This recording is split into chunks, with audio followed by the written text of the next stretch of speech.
pemirsa, saat ini saya sedang berada di kawasan Kopelma Darussalam, di mana dapat Anda lihat banyaknya para pedagang yang menjual berbagai macam makanan untuk berbuka puasa. Tak hanya menjual berbagai macam makanan, di sini juga Anda dapat membeli pakaian dan aksesoris lainnya.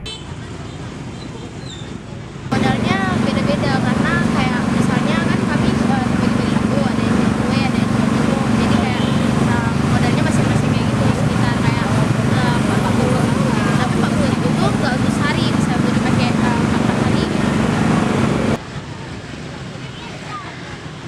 Dapat Anda lihat juga di belakang saya, padatnya para pengguna jalan, namun sedikit ada gangguan dikarenakan adanya parkiran bebas yang mengganggu aktivitas pengguna jalan lainnya. Saya Putri Indaryani melaporkan.